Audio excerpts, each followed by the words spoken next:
اصل جنگ کیا ہے؟ بیت المقدس 3 مذاہب کی مقدس جگہ، مسلمانوں کا قبلہ، عیسائیوں کے لیے یسوع کی جائے ولادت اور یہودیوں کے لیے ہیکل سلیمان۔ شروع کرتے ہیں حضرت ابراہیم علیہ السلام سے، جن کے 2 بیٹے تھے، اسماعیل علیہ السلام اور اسحاق علیہ السلام۔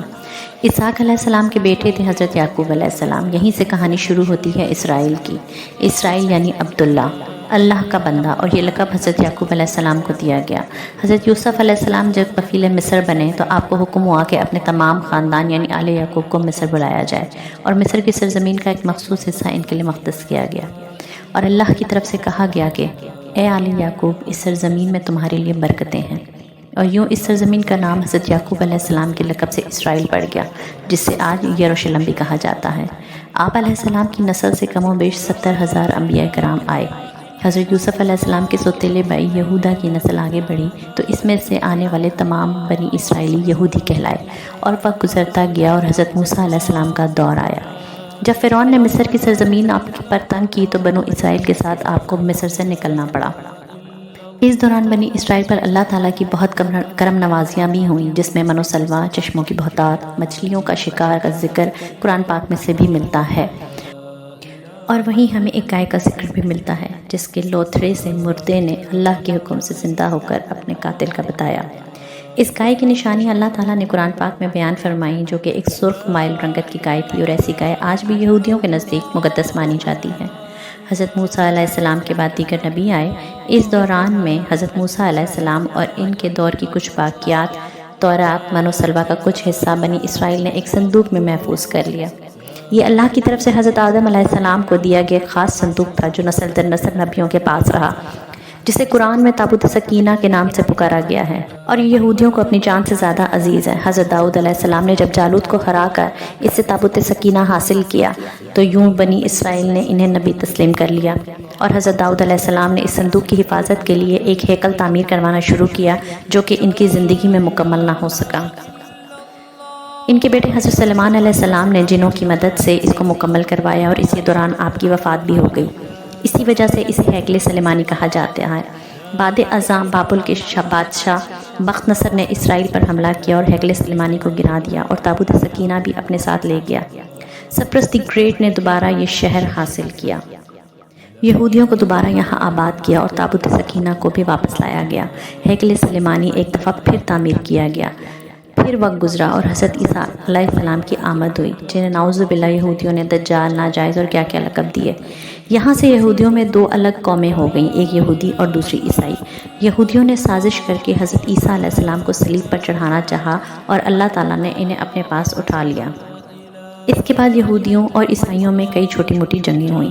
پھر عیسائی رومی بادشاہ کوکٹس نے اس شدت سے یروشلم پر حملہ کیا کہ اس پورے علاقے کی اینٹ سے اینٹ بجا دی اور ہیکل سلیمانی کو گرا دیا، جس کی صرف ایک دیوار اس وقت اپنی اصلی حالت میں موجود ہے، جسے دیوار گریہ کہا جاتا ہے، جہاں یہودی جا کر توریت کی تلاوت کرتے ہیں اور گریہ زاری کرتے ہیں۔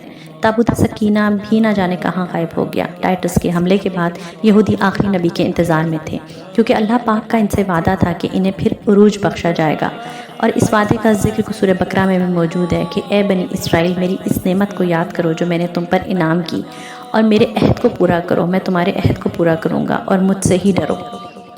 قیامت کی نشانیوں میں سے ایک نشانی یہ بھی ہے کہ ہیکل سلیمانی کی 3 دفعہ تعمیر ہوگی، جو کہ 2 دفعہ ہو چکی ہے۔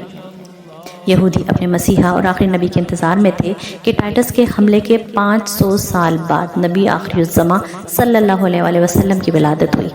یہاں یہودیوں کو یہ جھٹکا لگا کہ سارے نبی حضرت اسحاق علیہ السلام کی نسل سے ہیں، تو آخری نبی صلی اللہ علیہ وسلم حضرت اسماعیل کی نسل سے کیوں کرا گئے، اور انہوں نے ایمان لانے سے انکار کر دیا۔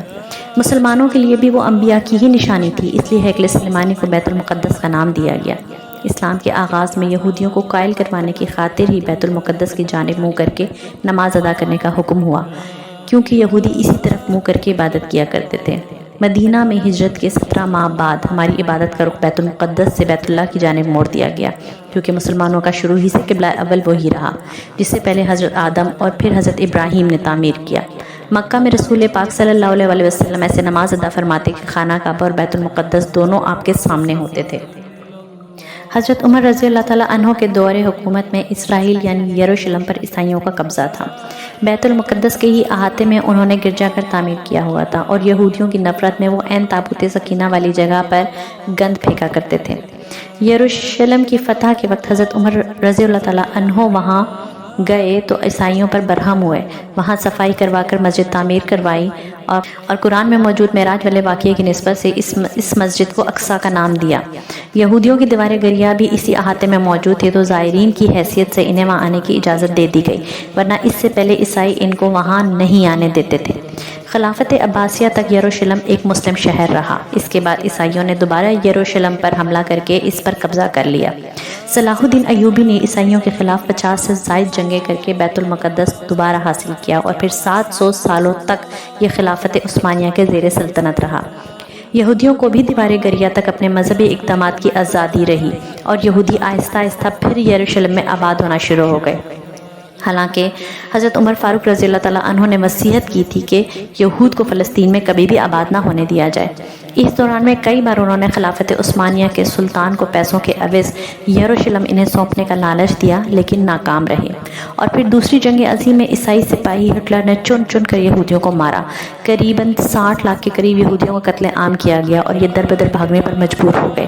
اس دوران میں انہیں یہ اندازہ ہو چکا تھا کہ انہیں اب خود اپنی پہچان بنانی ہے اور بائبل میں موجود یہودیوں کے آخری عروج سے قبل والی کئی نشانیاں بھی ظاہر ہو چکی تھیں اور وہ یہ تسلیم کر چکے تھے کہ ان کا آخری مسیحا اب دجال ہوگا جس کی بدولت پوری دنیا میں ان کا دوبارہ بول بالا ہوگا۔ انہوں نے برطانیہ سے ساز باز کر کے خود کو الگ ریاست تسلیم کروا لیا۔ یوں اسرائیل باقاعدہ ایک ملک کی صورت میں دنیا کے نقشے پر ابھرا۔ پھر آہستہ آہستہ انہوں نے فلسطین اور دیگر مصری علاقوں پر بھی قبضہ کر لیا۔ عرب ممالک اسرائیل کے خلاف جنگ پر آئے لیکن اس وقت تک یہ خود کو اتنا مضبوط کر چکے تھے کہ عرب ممالک کو اس ایک چھوٹے سے ملک سے منہ کی کھانی پڑی۔ عیسائیوں نے بھی دیکھ لیا کہ اب ان سے لڑ کر کچھ وصول نہیں ہونا تو باقاعدہ گرجا گھروں میں پادریوں کی نے تقریبات منعقد کیں اور یہودیوں کے لیے معافی کا اعلان کیا گیا۔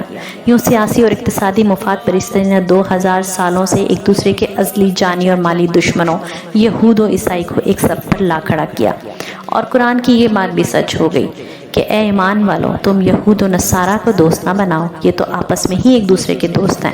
تم میں سے جو بھی ان میں سے کسی کی دوستی کرے وہ بے شک انہی میں سے ہے۔ ظالموں کو اللہ تعالیٰ ہرگز راہ راست نہیں دکھاتا۔ یہودیوں کے عقائد کے مطابق وہ ہیکل سلیمانی کی حفاظت نہیں کر پائے تو وہ خود کو قصوروار کہتے ہیں، خود کو سزا دینے کے لیے زنجیروں اور چمڑے سے پیٹتے ہیں اور دیوار گریہ کے پاس آہوزاری کرتے ہیں۔ وہ ایمان رکھتے ہیں کہ تیسری بار انہیں پوری دنیا پر حکمرانی حاصل ہوگی، اس کے لیے انہیں مسجد اقصیٰ کو گرانا ہوگا جس کی تیاری وہ کر چکے ہیں۔ کب سے مسجد اقصیٰ کے نیچے بارودی سرنگیں بچھا دی گئی ہیں۔ اس کے بعد ہیکل سلیمانی تعمیر کر کے تابوت سکینہ وہاں رکھنا ہے۔ تابوت سکینہ بھی وہ تو حاصل کر چکے ہیں لیکن مسئلہ تھا سرخ گائے کا، کیونکہ ان کے عقیدے کے مطابق وہ ناپاک ہیں اور وہ جب تک پاک نہیں ہو جاتے ہیکل سلیمانی ترمیم نہیں کر سکتے اور پاک ہونے کے لیے سرخ گائے کی قربانی دینا ہوگی۔ وہ گائے جس کی نشانیاں قرآن پاک میں بیان کی گئی ہیں، سورہ بقرہ میں 68 سے 71 آیت آپ پڑھ سکتے ہیں، جو اس وقت بھی انہیں ڈھونڈنے میں مشکل ہوئی تھی، اب بھی 100 سال تک وہ ویسی گائے کی تلاش کرتے رہے۔ ٹیکنالوجی کے استعمال کرتے ہوئے بچے پیدا کرنے کا کامیاب تجربہ کیا انہوں نے، پھر اس تجربے کی بدولت ویسی ہی نشانوں والی گائے پیدا کرنے کی کوشش کی لیکن ناکام رہے۔ 2019 میں ایک امریکی ریاست سے 5 عدد ویسی گائیں انہیں مل گئیں جن کے جسم پر سرخ رنگ کے علاوہ کوئی اور بال نہیں تھا۔ انہیں کبھی کام کے لیے استعمال نہیں کیا گیا تھا اور یہ کہ وہ ان پر کسی بیماری کا اثر نہیں ہونا چاہیے۔ پوری دنیا میں کووڈ پھیلا اور مختلف جانوروں کے ساتھ انہیں بھی ٹیسٹ کیا گیا تو ان پر اس بیماری کا کوئی اثر نہ ہوا۔ Red heifer found mastery of red heifer, یہ گوگل میں سرچ کر کے آپ اس کے متعلق تفصیلات پڑھ سکتے ہیں۔ الغرض قرب قیامت اور دجال کے ظہور والی تمام تر تیاریاں وہ مکمل کر چکے ہیں۔ اپنی مرضی کے ڈاکٹر، انجینئر بچے پیدا کرنا، 9D ٹیکنالوجی کی مدد سے ایک جگہ ہوتے ہوئے کئی جگہ موجود رہنا، اپنی مرضی کے موسم بنانا، جب چاہو بارش برسا دینا، چند دنوں میں پوری دنیا گھوم لینا، یہ سب دجالی نشانیاں ہیں جو آج کے دور میں کوئی مشکل کام نہیں ہے۔ ہمارے اسلام میں بنائے گئے قیامت کی نشانیوں کی انہوں نے اتنے اچھے سے تیاری کر لی ہے کہ غرقت کے درخت لگا دیے ہیں جو انہیں پناہ دیں گے۔ باب اللد، جس جگہ احادیث کے مطابق دجال کا حضرت عیسیٰ علیہ السلام کے ہاتھوں قتل ہونے کا ذکر موجود ہے، اس جگہ وہ دجال کے فرار کے لیے ایئرپورٹ بنا چکے ہیں۔ یہ سب تو قرب قیامت کی نشانیاں اور ہیکل سلیمانی نے بھی بن کر رہنا ہے۔ پھر اصل جنگ کیا ہے؟ اصل جنگ عقائد کی ہے۔ ہم اپنے عقائد میں اس قدر کمزور ہو چکے ہیں کہ نماز پڑھیں یا نہ پڑھیں ہمیں فرق نہیں پڑتا، اپنے بہن بھائیوں کا حق کھا کر خوشی محسوس کرتے ہیں اور فرقوں کے خرافات میں الجھے ہوئے ہیں۔ فلسطینیوں کے لیے سوائے دعا اور احتجاج کے ہم کیا کر سکتے ہیں؟ کیا ہم اپنے عقائد کے اتنے مضبوط ہیں کہ ڈالر کے بہکاوے میں نہ آئیں؟ کیا ہم یہودیوں کے مقابلے میں نکلنے والے خراسان مجاہدین کی لسٹ میں آتے ہیں یا بس سوشل میڈیا کے تماشائی ہیں؟ اگر آج دجال ظاہر ہو جائے اور توبہ کا دروازہ بند ہو جائے تو ہماری آخرت کے لیے کیا تیاری ہے؟ سوچئے گا ضرور۔ لا الہ الا اللہ لا